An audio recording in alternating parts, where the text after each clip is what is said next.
uJesu Kristu inkosi. uJesu Kristu inkosi. Ngiyabingelela abazalwane egameni lika Jesu Kristu.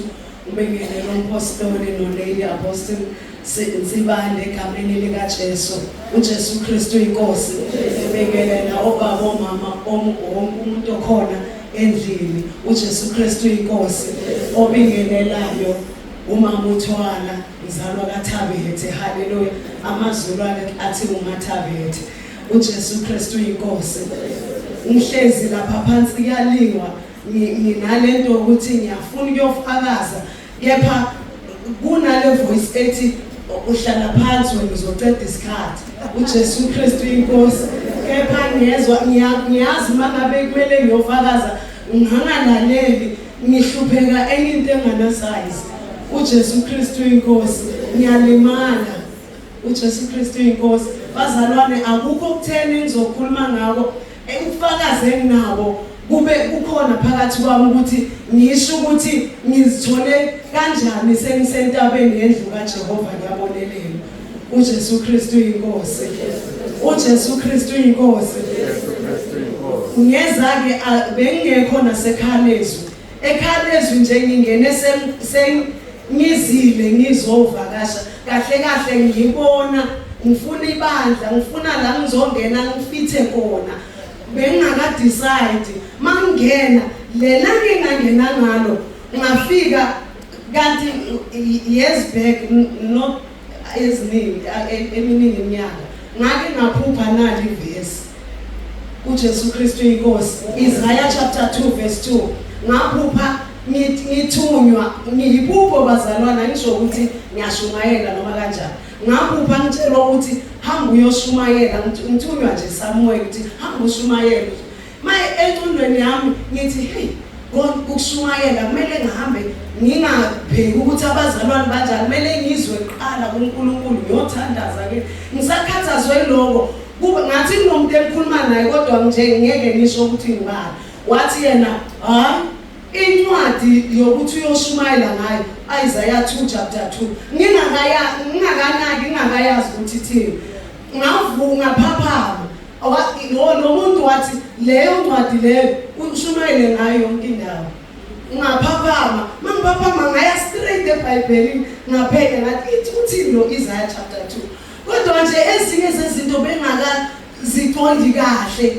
uJesu Kristu inkosi. But ngiyothi mhlawumbe mangabe ngiyokhuluma ngithinte leverse ngiyobona uNkulunkulu ukuthi uyawenza umsebenzi. uJesu Kristu inkosi. Kanti ke mangifika ngize la ngangena ngingakayazi ne-emblem yala enkonzweni ngabuka lela verse ngathi ha nalela verse nayile ntshumayelo yayo yonke indawo ngathula ngihlezi lapho umfundisi ngiyaxolisa abazalwane ukhohlo kusho ukuthi ngibuye ebranchini yaseGauteng. uJesu Kristu inkosi. Uyasukuma ke before ashumayela umfundisi Shelembe amukele ivakashi asho ke ukuthi sisanamukela ngevesi elapha ku Hebrews chapter 12 la ukuthi anizanga ebantwini anizanga kuba nize entabeni isiyona entabeni engathashwa nangezandla engabonwa nangamehlo. Ngasho ukuthi nayile ndaba ngihleze athi ayibonwa nangamehlo ayikhuluma ngathi hayi la ngathi sengifikile nje mara ngisabuka bazalwane into enza ukuthi ngabe sengithi mase ngikhona bengihlale ngisho ngithi kuleyo ndaba awukhuphuki usindwa awungeke ukhuphuke nomngane abanjanwa uhamba wedwa mawukhuphane ngoba yekamoya akusiyo yenyama akusiyo lesiyoni elaziwa ngabantu ukuthi lisendaweni ethize le. uJesu Kristu inkosi. Isiyoni elikhushukwa ngomoya. Manje bazalwane masengila uNkulunkulu wangifundisa ngasho ngathi ayikho into engiyaziko mangifika la angazi lutho ngizofunda njengoba lisho iBhayibheli ukuthi imithetho kaJehova itholakala khona entabeni. Ngezwe ngelilanga sengisekhalezwe umpostoli ayibeka ukuthi yaqala kanjani ukuthi le gama elithi entabeni yendlu kaJehova kuyabonelela washo wathi nali igama elavela wabese kathi le ethi kuyabonelelwa wathi uNkulunkulu masuthanda usungasho ukuthi kuyabonelelwa manje uNkulunkulu wambula kimi wathi akuzange kuthande yena umnikazi walombono omnikele igama wamnikisa kuMateyu chapter 5 verse 3 ukuthi babusisiwe abampofu ngoba umbuso wezulumu wabo ngithanda ukusho ukuthi entabeni yendlu kaJehova akuhlali nanoma ngubani mawuzile uhlala mangabumpofu ngoba uyalangaza uyazi kuyafundwa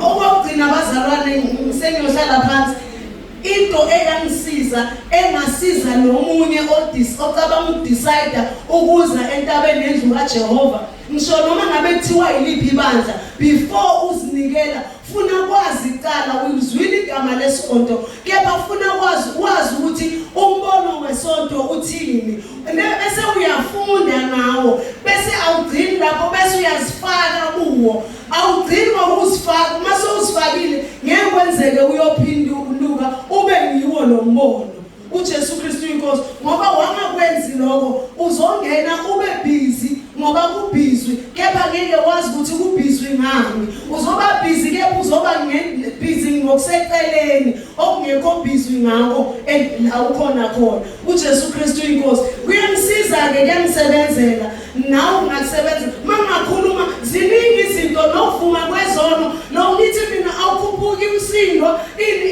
ngafika la wagcwalisa uNkulunkulu wathi nayi le nto uyimina ngathi lesono so asibikisa omunye athi nivume emntwini ikhethenisi la dabuka endaweni engcwele bebe ngaleyo nto ngithi mina bengikwazi lokho kodwa bengihluleka ukuthi ezinye izono ngivele ngizenze kuloko ngikwazi lokho futhi ngingasabi futhi ngingazinyanyi kepha manje kunokuvuma lokho ngibhalile izono zami ngizikhalela nokusikhalela lezo futhi sengiyazinyanya futhi angiboni ngizwe kahle umfundisi makathi lana make sure akekho ophupho okhipha edwaleni kunabantu abanganalwazi bacabanga ukuthi bayazi kepha le experience ngamtshela lo dana le experience yaziwanyini bengikwazi ukuthi siyaziyela uNkulunkulu la dabuka ikhethi kepha wangangisiza lokhu kuyangisebenzela